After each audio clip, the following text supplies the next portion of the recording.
Okay, this is how to get back into a game according to science. That's interesting. Back in the day when I was a kid, just chill. Back in the day, I was like interested in science, trying to understand the logic behind it. And it's pretty cool. Pretty interesting. Come to understanding rocks, understanding the ocean, why the environment the way it is, circle of life, and so on and so forth. But apply science to gaming, there's a lot of stuff going into it. Mathematics, physics, and psychology of characters here and there. But as a player, you want to know: can you keep on going, or is it time to put games to rest? Without further ado, let's get busy. Shout out to Mark Maxwell for making this video. For how much fun video games can be, why is it sometimes so difficult to get ourselves to play certain games? This is a question I've had for a long time, but it's been on my mind even more recently. We are quickly approaching the 1 year anniversary of Legend of Zelda Tears of the Kingdom. Okay, before we go any further, I never played any Zelda games, like legitimately any other Zelda games in history. I always been a Mario buff, Sonic buff. Never was a Zelda guy, but I do like playing Zelda in Smash Bros. Other than that, I don't even play Zelda like that. Always watched the game from before, never get into the mix like that. You know what I'm saying? So this is like, outside looking in. And despite my 125 odd hours with the game, this title stands unfinished in my library. Oh, I don't even know how it ends. The facts of the situation seem so simple. I was really enjoying the game, and I want to experience the ending. So, why does it feel so hard to just pick it back up? Every time I look over at the sizable layer of dust that's accumulated on my Switch, I wonder what it is that's preventing me from jumping back in. before he go into his points, I gotta say, for me personally, I was playing the Okami game. I heard it like a not heard. I saw the like Game Awards. They had like a little trailer that Okami coming back, a new sequel Okami. I haven't finished the game at all. I played it for a little bit. There was like a section where you're supposed to like adjust the moon, and I don't even understand like the layout right there. So it's like you have to find it. You know, you gotta look for some context clues, stuff like that. Haven't finished the game myself, so I understand what this Mark is talking about. Today, I hope to answer that question and more. Hmm. You may be shocked to learn that this is not the first time I've found myself in this situation. In fact, I'm quite sure this is a challenge that many of us face. Hmm. So, Really? a couple months ago, I set Ooh, out this is to a game. understand this behavior, That's wild. and I had thought I'd be embarking on a philosophical exploration of gaming. Instead, my journey took me down an unexpected path, one of academic papers and controlled studies. Through this research, I actually found some compelling explanations for why this behavior may manifest in gamers. But more importantly, I discovered real strategies supported by concepts of psychology that you can use to help finish games. In this video, we'll learn how to get back into a game according to science. All right. Before we can make sense of this reluctance to resume, we need to first look at what video games are to the human brain. Video games are fun. Video games have us, take a break from reality. Video games is there to like help us kill time. Wherever we're like we waiting, like what the doctor to call us, the dentist to call us, waiting for mom to give us the food, or anything else. Other than that, we just have free time playing games. For starters, I've always been a gamer ever since I was little. Seeing my family member playing games around me, I want to always want to be part of the mix. But I know damn well they just like un unplug the controller wherever they want to play some games and have like a little brother think that he's playing with them, but he's really not. You know, just like my little brother, he always want to play a game with me. I'm like, sure. I gave him like a controller not working. I get it. You don't want your little brother be in the mix when you're playing them. However, shout out to the brothers out there who actually let their brothers play with them, actually, legitimately, and and just make the mistakes their own on their own time and just get better at what they're doing. I made a mistake to let my brother just like play games individually by himself. And I'll be hearing him like going crazy online. He like seeing some like toxic messages from him. And I always tell him to take a break. He don't want to take a break. And mom don't even like trying to like solve it. She always like let me do it. But every time I do it, he always fight with me. So it's like it is an issue, you know, when he was little. But nowadays he just, outside, hanging out with friends, and he's part of the sports team. So I'm proud of him, like getting out his horizon and his space. Nowadays, for me, I'm just playing games for content. I want to know what this guy got like say about the science part. In mainstream culture and media, video games are often portrayed as pure entertainment, likened to candy for the brain. But as most real gamers know, they are vastly more nuanced than that. Every game will fall somewhere on the spectrum of cognitive demand. A virtual slot machine, while technically considered a video game, will be far less taxing on the human brain than playing something like Civilization. And Uh yet, huh. if you asked a seasoned slots player to describe their Yeah. Wait. strategies, they would probably have a lot to say about things like payout tables and percentages. Every kind of Nah. game is I would designed to not do that. challenge the player in some way, from learning basic controls to mastering optimal strategies. Even interpreting narrative elements and investing emotionally into the characters of a game can present our Oh, brains this with Dragon tangible Dogma too. work. And in certain genres I like haven't. strategy, I never like played any Dragon Dogma games, so the whole narrative can be very hit and miss for me.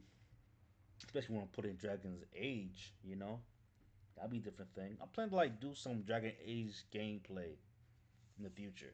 Not much for Veilguard. I don't think I'm gonna ever play Veilguard. Nah, all the whole things going on with it. Nah, I'm gonna just play with the first one, the original one, Dragon Age Origins. Sometime this year. A lot of things gotta finish. Um, yeah, I just gotta like adjust my schedule a little bit. See what happens in the future. See what happens. and puzzle games, the compute demand placed on our CPU can be pretty substantial. Okay, puzzle games is one thing, but it's not my thing. I'm not interested in that. So let me just go ahead a little bit. Quest log, for example. In we barely register when we encounter them. Take a simple eat a lot to feel rewarded. Some of the most common techniques are so universal across game design that we barely register when Okay, game designers have figured out some highly effective incentives to compensate our attention. okay, attention. But it turns out we don't actually need a lot to feel rewarded. Oh no, Some of the no, no. most common techniques are so universal across game design that we barely register when we encounter them. Take a simple yet nearly universal I don't mechanic, even know this game the at all. humble quest log, for example. In sprawling open world games like Tears Oh, of the the do Kingdom, list. Yeah, quest give me logs can that. be an important tool to help the player keep track of activities that they haven't. Oh yeah, this is like no brainer. Yeah, like would you ever want to do something for the world or for the quest line itself? Look back to the quest logs. Something I like about God of War, the new ones, is they make sure that everything you do is accounted for. Everything has been established is like highlighted in like grayish something like it's unknown, but it's there. Or in the map is the area you want to go to is clouded. You gotta go to that area to like unclouded. Makes sense, right? So that's that good stuff like that. Like animation elements like that, like show you the progression through the story from point A to point B is pretty well done, and that's like something very like stimulating to my brain. I don't know about anybody else, but like that appeals to me. So I get what this guy's doing for it with the quest log. This is what is self determination theory? I'm just gonna like Theory is a skip a little bit. psychological framework that suggests all humans possess an intrinsic motivation to fulfill three critical psychological needs: Okay. competence, autonomy, and connectedness. CAC. As you can probably imagine, self determination theory has a ton of implications for game design, but I'll save most of that for another video. Is that Nikkei? If we think about Not this Nikkei. quest log example, it's clearly Haki. geared Whatever. toward our Naraka. need for Whatever. I don't competence. know. As you I complete haven't more played of the Naraka in a game, minute. the quest log shrinks, and you get the satisfaction of seeing items checked off the list. This gives the impression that progress is being made. It's visual proof of your accomplishments. And I if you're said able to check off one of the more challenging quests in a game, no that can brainer. provide further evidence to the brain of our growing mastery of the experience. The main takeaway for now is that video games represent a delicate balance between investment and payoff, which is a concept that heavily impacts the strategies we'll be looking at later on.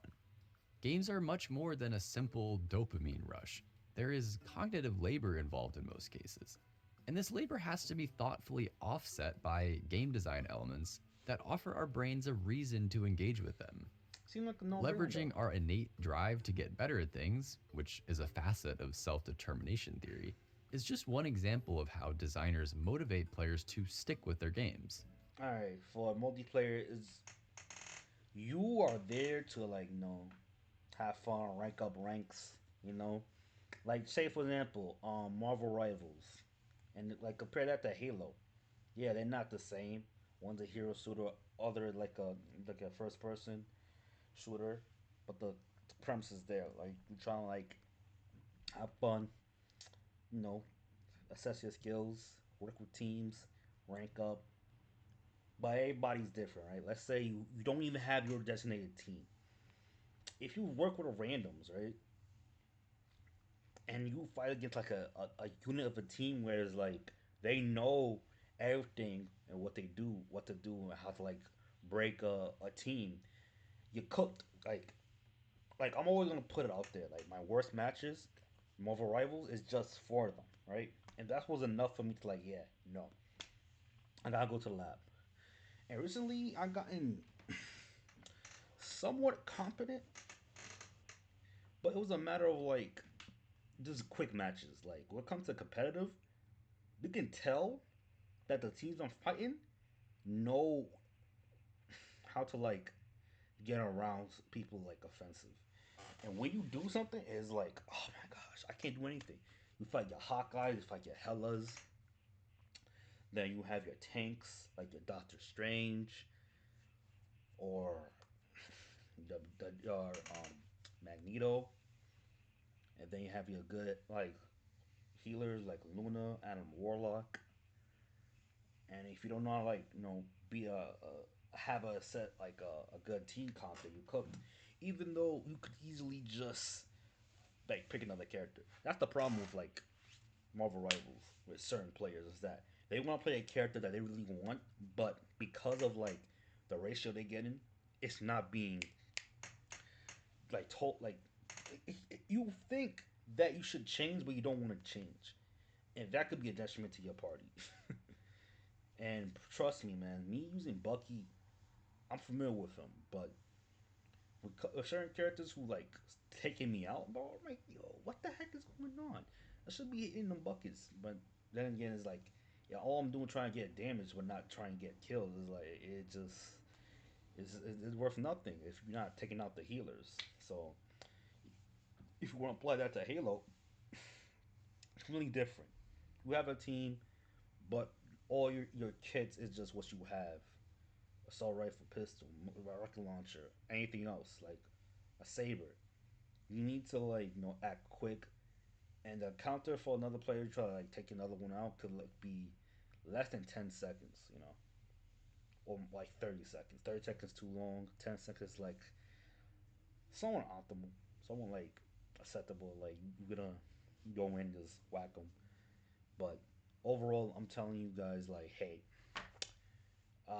if you truly want to get better, you just gotta play the game more often than not. No matter who telling you what to do or what not to do. You know what I'm saying? So, hey, that's pretty much it, really. So, now that we have a bit of context as to what's going on in our heads when we engage with games, we can start to unpack what might happen when we disengage.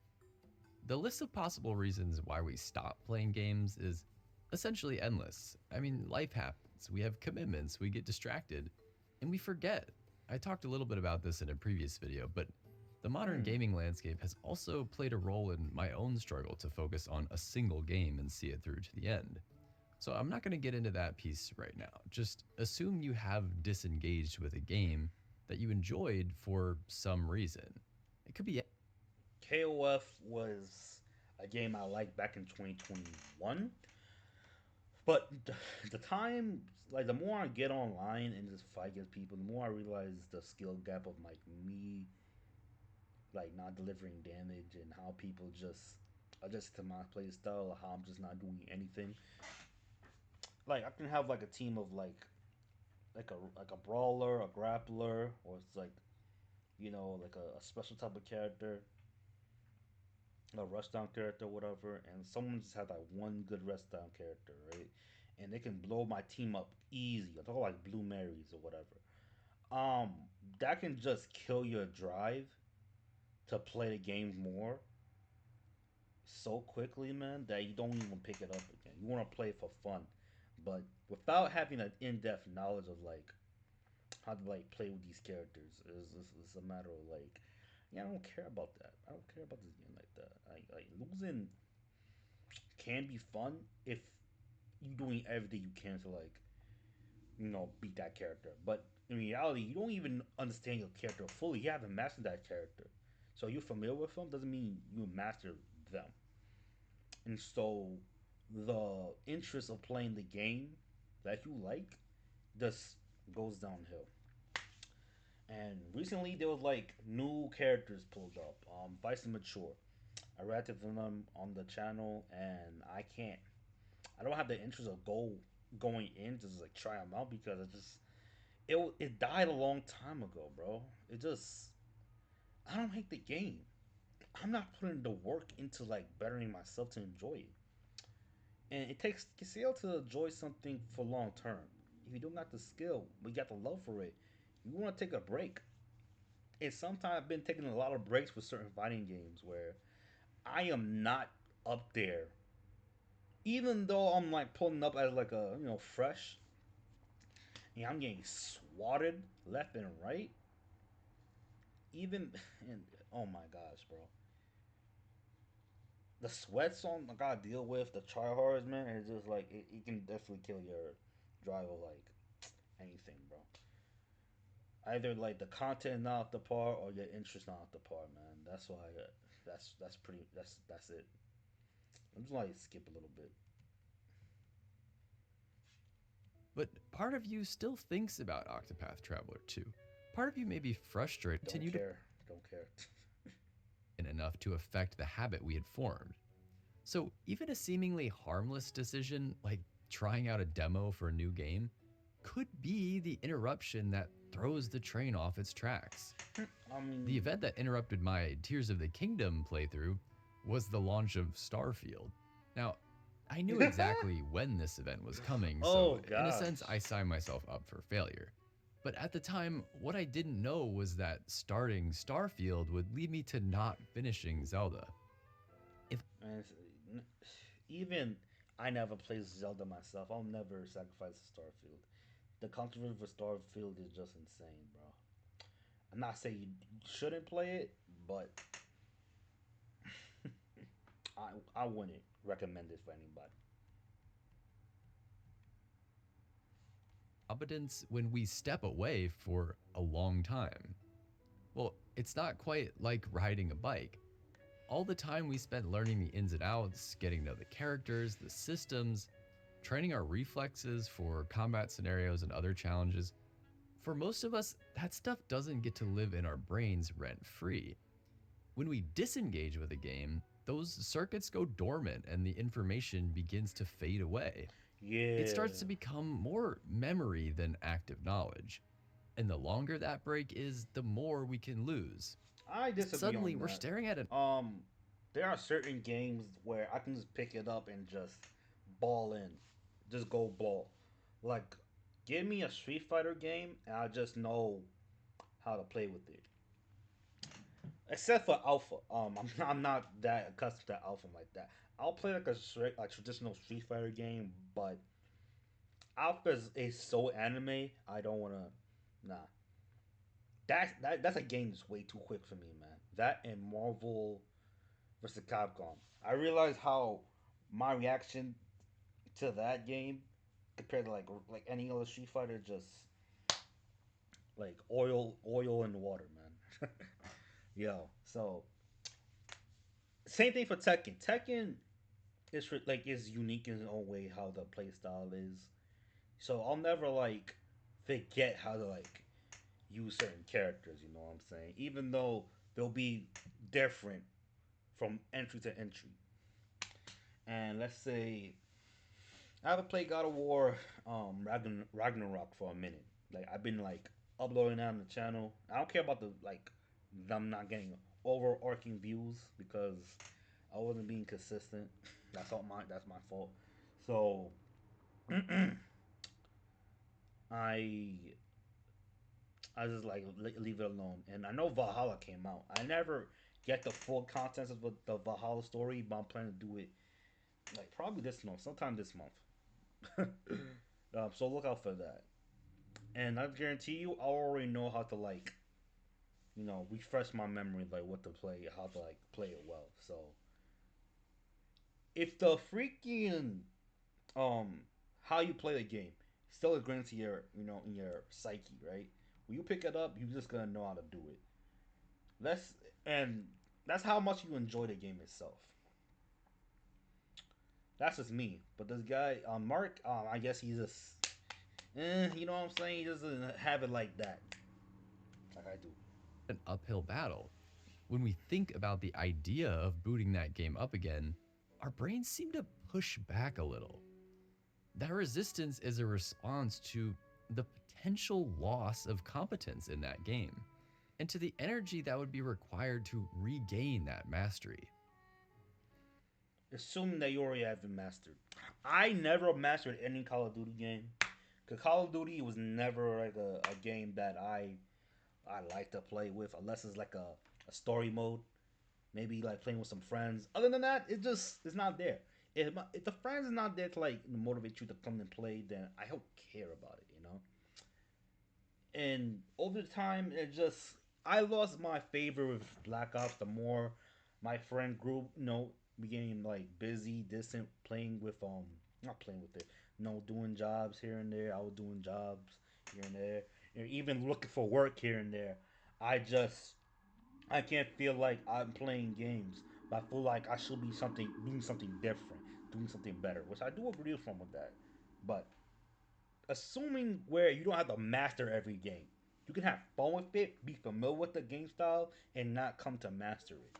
I'm not trying to get up there in the top rank in like Call of Duty. Not for my interest. It's the fun factor of just going in, doing some work, having a good time, with everybody, and that's it. I don't like the tryhards. I'm saying it right. I don't like working with the tryhards. They make it like it's like the or death. We're trying to get that rank up, and it's like, bro, that kills the vibe very quickly, and I want to block that person because my value of me playing the game had nothing to do with a digital rank that leads to nothing besides having some like self like bragging rights of like, yo, I'm this guy in the game. Are you gonna be part of the team? Are you gonna be in esports? Are you? Are you? You could be in tournaments, locals, but are you gonna be in the esports? No. So what even the point trying to get up there if you're not like gonna capitalize on it? You know what I'm saying? This is the reason why online ranks means little to nothing to me.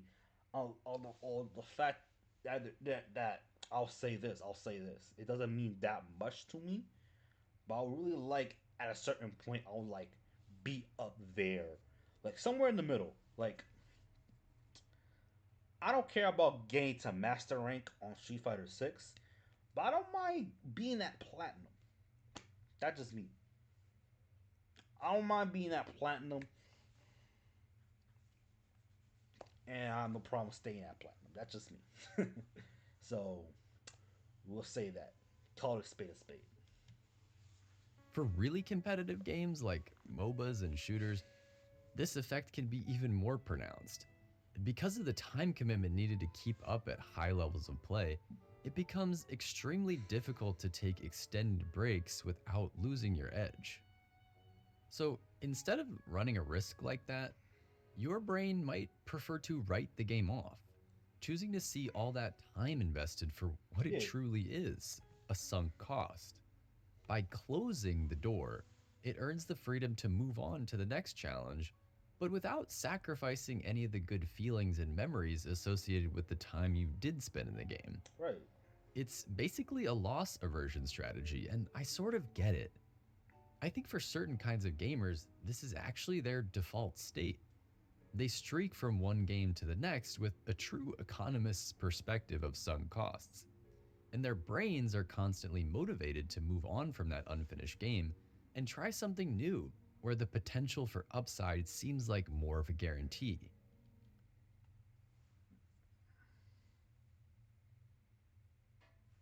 But then that game could easily get the what to say the who to say the current game won't be like sidetracked for something else. I'm telling you right now, 2024 was a hectic time for gamers because every game that's coming out for AAA it just can be just some good stuff, some booty cheeks. There was freaking Suicide Squad, like smoked the Justice League. You know what I'm saying? And that game was booty cheeks. See the gameplay, see like the stuff you gotta do in that game. Not worth it. Um, freaking Space Marine 2, good stuff, man. I wouldn't even say return to form. It just be like like a more or less a reticence to like some hyper masculine gameplay going on, man. But hey, if you don't care about that, I would recommend Metaphor Re Fantasia.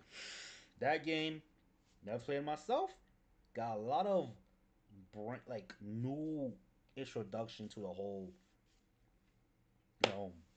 you know, monster human dynamics, and the whole premise of the game is like pretty damn like fun to get into. So expect me like expect some gameplays on that, bro. Like this year, there's so much game that came out last year. Is like, yo, I can't buy them all. I can't do them all. I can't do it. I can't do it. You know. Shoot, I don't think I. There's so many games I bought, but well, not all of them was like 2024 base, but was like older games. I do know that SMT Vengeance came out. Persona 3 Make came out. The remake of Persona 3. Um, I haven't played those games at all. I don't even know I have the time for any of those stuff. When you have quality games pulling up left and right, you can only do so much. So normally I would like rely on top YouTubers who just play the game, have their thoughts about it, and just tell me that game exists. Nowadays they only like bust out one or two gameplays and then stop and move on something else because other games are like that. So I get it, right? So it's just I don't like the part like they just gave up on like busting out more content, just putting more gameplay about that game than personality into the mix, man. Like I really want to like see a whole playthrough of Persona 3 with like people I'm familiar with. Not many people I'm familiar with, like whoever like doing a playthrough. Not many people I'm familiar with doing that crap. So it's to me it's disappointing. We get like I said, like from the the standpoint of like you know swapping the game to game, it could do it could be any other new game. Have y'all played Astrobot? Astrobot? I haven't. I haven't played Astrobot. I don't think I'll probably won't do so anytime soon. I don't know how that thing got game of the year. Besides, it's just a stupid fun game. I To don't know. make that even more appealing, the opening hours of most games are carefully calibrated to hook in players specifically. So, even though we're technically starting from scratch, these intro sections often build some of the strongest motivation to engage because there's a very intentional sense of progression. And I'm sorry. The one game I haven't finished was Cold Vein. And yeah, you be sometimes be seeing Cold Vein in the background, right? It's a cool poster. I haven't finished that game because, like I said before, too much games going on here and there, and I just can't do it. And I try to get back at it. It just, I always feel like I should be doing something else, like way more value than just playing with a certain game. Not to say Cold Vein sucks. It's just that the time to spend with it is just not there. And they're like another game, Lies of P. I played with the demo on the PS4. School Souls like, I don't have the time to play with that game. It's not because once again, it's not a bad game. I just don't got the time. It what it is. I'm just Twitter, it struck that perfect self determination theory trifecta of competence, autonomy, and connectedness. When it comes to getting back into games, SDT hits us with a double barreled shotgun. The first slug demotivates us for fear that we've lost competence in something we've invested energy into. And the second slug tempts us into starting a new game entirely. oh, the greatest example is Halo. Wait, what the? Oh, we call that? It wasn't. No. It's a new one. It was Halo. What do you call that thing again? It was. Gosh, I forgot. Infinite. Halo Infinite. I never finished the story mode for that. I probably never will. I just don't care about Halo like I used to. I'll play in Halo. Some of the multiplayer, but eventually I will like. All right, what's next? Like I played Halo before with my cousin back in the day. Halo Reach, that was the good times. Halo 3, good times. Nowadays, it's whatever. I don't care. It's whatever. It's whatever. I can't see myself being invested in Halo again because all the greatest hits is in the older games. So if you ever tell me like, "Hey, you ever play Halo before?" Yeah, I'm like, "Yeah," and they'll tell me, "Hey, you think about going back to playing Halo?" And I'm like, "Not likely." Because our brains crave that opening segment experience of figuring out how things work. So, what can we do about all this? While it's certainly interesting to explore the theoretical explanations for this behavior, that wasn't my main objective for this video. I wanted to learn how to prevent myself from getting into these situations with games, and I wanted to finish Tears of the Kingdom. The Okay, let me let you finish. Let me let you finish. I'm sorry. I thought about something. I want to say it, and let me finish. big question then is, how do we counteract these behavioral patterns that seem to be so deeply wired into our monkey brains? Well, I have good Oh, news and bad news. The good news is that I found a handful of different techniques that can help us overwrite our native programming. And I'm going to describe two of those techniques in just a second. The bad news is that these strategies are closer to supplements than painkillers, which means you'll need a little bit of discipline to use them effectively okay. that we get when playing something habitually. So, what if we had a way to help us fill in the memory gaps that form over time? Keeping a gaming journal is one really simple way to achieve this. That's Wrap. boring. I'm not doing that. I'll admit that I was a little bit skeptical to try this at first because Okay, let me say this. What was to say? Keep playing a game that you really like sporadically, right? There are certain times when I'm playing a very old game. It was called Dragon Quest.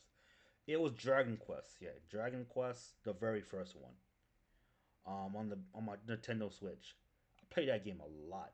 Like I spent a lot of time on that thing, bro. Like wow, it was really that good. That game by itself keep my interest for a very long time till I finish it. And it was very important to like save a lot because if you die once, you gotta go back to the very beginning and blah blah blah. And I'm like, yeah, I gotta be very careful.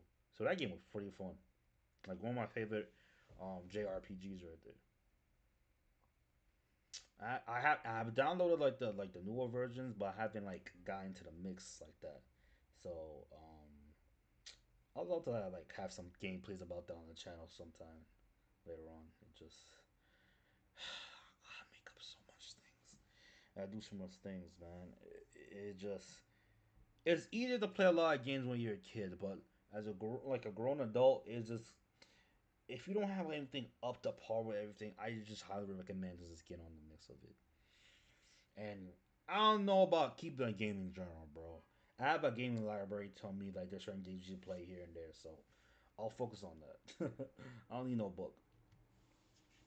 It seemed like a chore. For someone like me who is typically gaming at night, the idea of writing or typing my journal entries right before bed felt like something that could be hard to maintain. How about no do it? Next. And then I just built a tiny little dock. Oh, you talking about still? Nature of this approach, I was honestly shocked at how much easier it made jumping back into the game. It saved me from that initial period of No. Give me some. No. The second strategy is one that I stumbled on by accident. But my guess is that many people have already experienced this effect. What? Maybe without even realizing it. When Halo Infinite finally came out, I was pretty excited. Did not. But if you played this game at launch, chances are you probably didn't keep up with it for more than a couple Did not months. care. I did not care. Despite the solid fundamentals of Infinite, the live service strategy was a total mess. Yeah. The content just wasn't there, and there were a bunch of other annoying little things that No needed big work. YouTuber said, "Yeah." So after a few months, I just stopped playing, and that really bummed me out because I love Halo. For a lot of the competitive games out there, that probably would have been the end of the road. Keywords loved. I do not care about Halo right now. I don't. A guy who has a PC who easily could play any Halo right now does not care. I just don't. Because games like Halo, I will lose myself in it and it's just like easily no life it. I can easily no life it. The other time I like playing with a fighting game that's like pretty dead. It's called DNF Duel. That fighting game doesn't suck, but it's like it's too old. Like the whole traditional fighting game formula itself is just too old.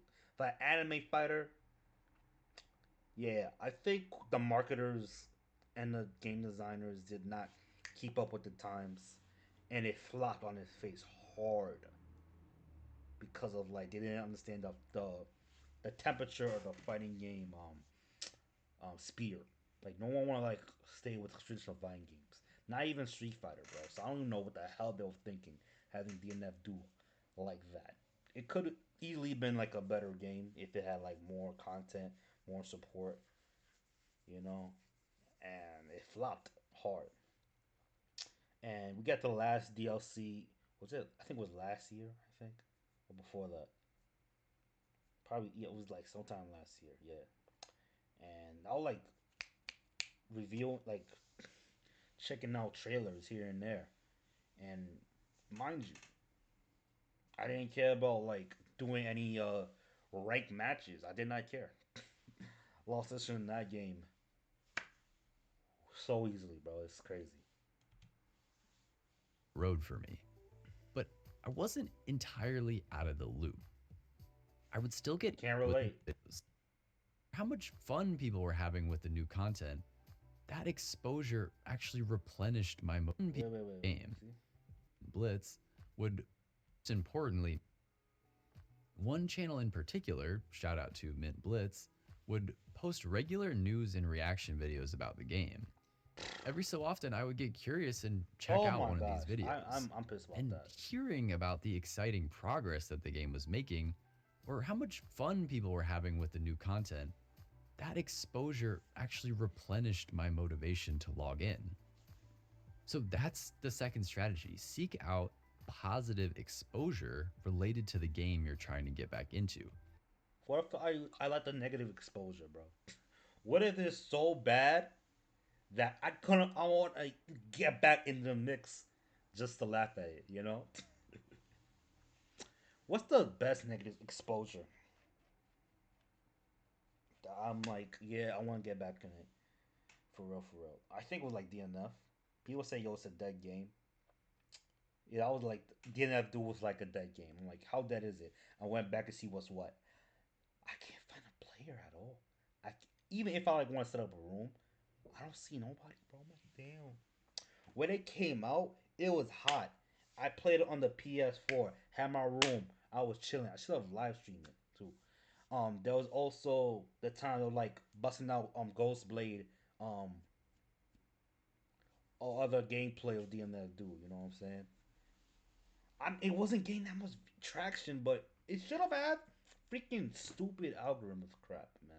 But yeah, yeah, you can check it up on my channel. Like I got all the like the gameplay for the Internet Duel for myself. So it's like look it up later.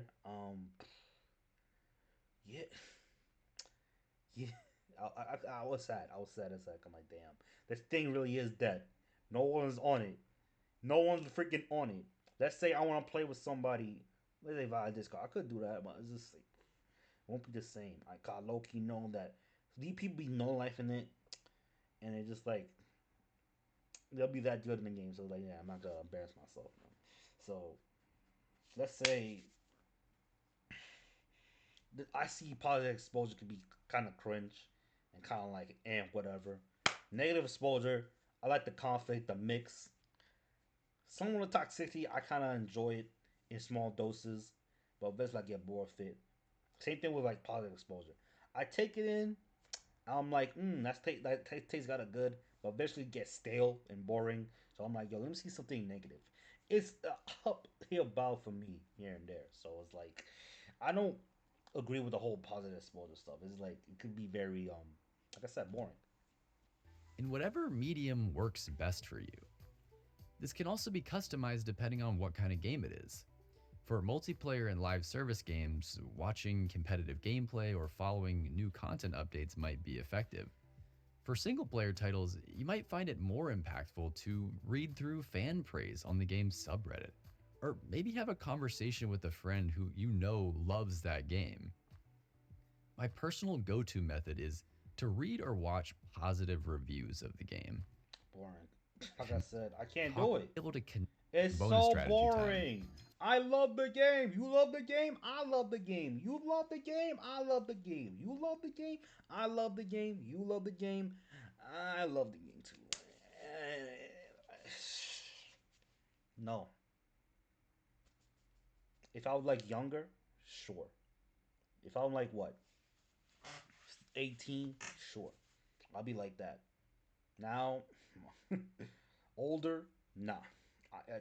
Let me hear the pros and the cons, and I'll decide if I like the game. If you just see telling me like there's nothing, no problem with it, there's nothing going on with it, I'm gonna have an issue with that, man. And where the science with that? You know what I'm saying? This one is the most crude, but also by far the easiest to implement. It's called the 2 minute rule, and it's something that James Clear outlined in his book Atomic Habits. The 2 minute rule is deceptively simple. If you're struggling to start a task, commit to doing it for just 2 minutes. This rule works wonders on the positive habits that we'd like to build in our lives, but it could just as easily be applied to video games. Sometimes the hardest part about getting back into a game isn't actually the time you'll spend relearning mechanics or sorting out the story. It's just taking the first step to start the game up again. That small amount of friction can be enough to repel us. So here's how you use the 2 minute rule to break through this barrier. Tell yourself you'll play the game for just 2 minutes. That's it. Could be optional or not. Um, 2 minutes too short for me. I'm gonna give it like a good 10 minutes for me personally, because the longer I wanna indulge on something, the more I'm gonna like it. If it's 2 minutes, bro, that's like kind of counteracting what the whole diving into a game that you really wanna get into. You know what I'm saying? Let's say I wanna practice my Hadokens in Street Fighter 6, and I want to do it for like a long period of time until I got bored with it. That can happen. So let's say I want to do some comedy with it. That can happen.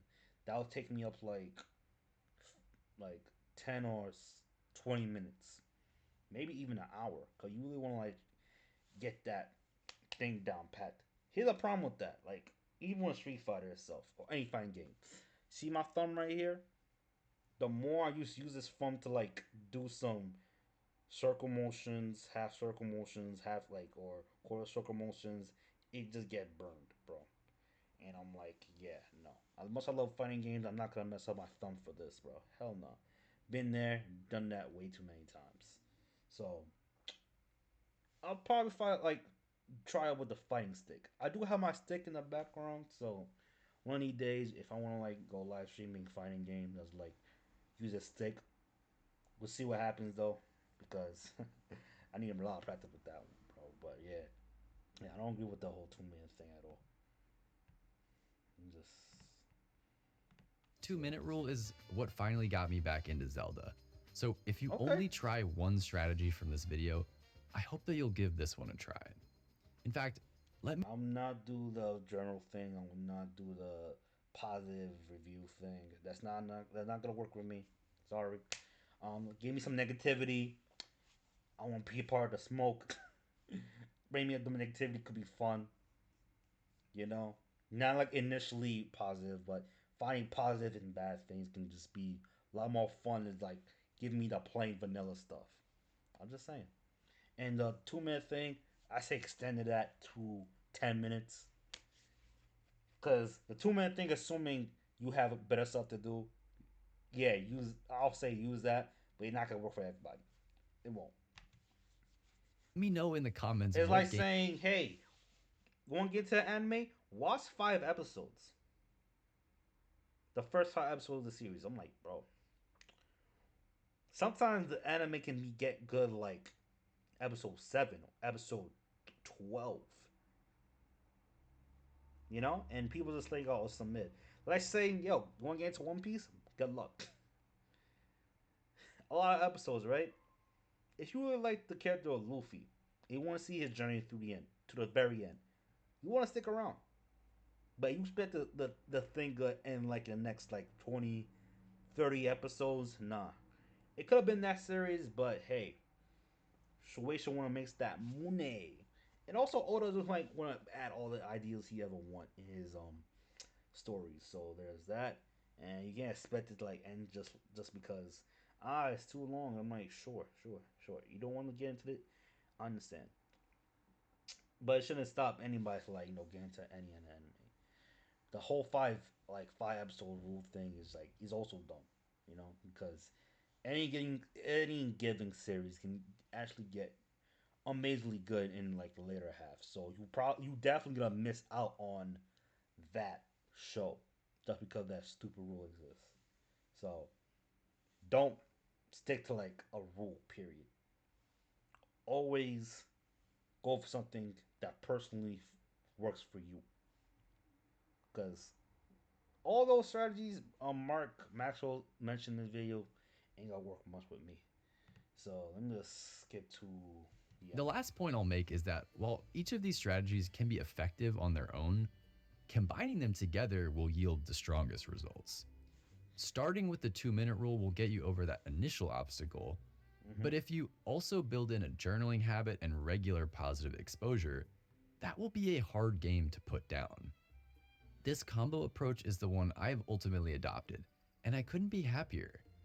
At this point, I can confirm that these aren't just theories, they're practical steps that have fundamentally transformed my gaming habits. And I believe they can do the same for you. And we're gonna end it right there. Thank you, Max. Well, but these things will only work for probably a very few people here and there. It won't work for me, unfortunately. But that's just me, you know what I'm saying? But I do recommend people to watch this guy content if you want some in-depth, what that any little analytical or theory crafting type videos or thoughts and experiments when it comes to gaming as a whole. Yeah, watch his video. When it comes to the strategy, try yourself, man. Um, General thing will work for me for one because I'll easily just always look at my life and see what I need to get done because of that. Also, I don't care for the 2 minute rule. I like to extend my play time at like less than an hour. See what I go from there. If it's not hitting, it's not hitting. You know. Um. What else? Like positive reviews can go a long way, but you didn't get the negativity, bro. Like if your favorite YouTuber, like I'm not saying he's my favorite YouTuber, but I like watching Angry Joe back in the day. Not much like ever since he like get into the movie review content, but his game reviews got me to like really want to like get into Metal Gear Rising: Revengeance, and that game is one of my favorite games on the PS3. Period. And the PS3 got a lot of content, bro. Like I made a video about it. Nowadays, it's like, yo, the store is decaying, bro. Hardly anything in there, but there's some gems in there that you can definitely play on the PS3. And I recommend you guys, whatever games you want to get on the PS3, get it sooner or later, because you never know what's gonna happen. So yeah, overall, any games you want to get back into, let it be on your time. Let it be when your life is in order, go get your money up, and everything just going like it's smooth selling for you. You know what I'm saying? So that gotta be it for this reaction. If you new here, I really appreciate you leave a like. All right, comment your thoughts on the matter at hand. On my part, you don't agree with me or you agree with Maxwell, tell me why. Subscribe for more reaction videos on the channel, cause you expect a lot more coming this year. Because I'm definitely want to like have discussion going. So that's pretty much it. So y'all be safe, be easy, and be chill. Trust me. Um, Trust me, bro. Never think that hey, I can't go back to this game. You can. If any games you want me to continue with, let me know. Yeah, bro. If you want to get back in the game, just get back in the game. That's all I gotta tell you.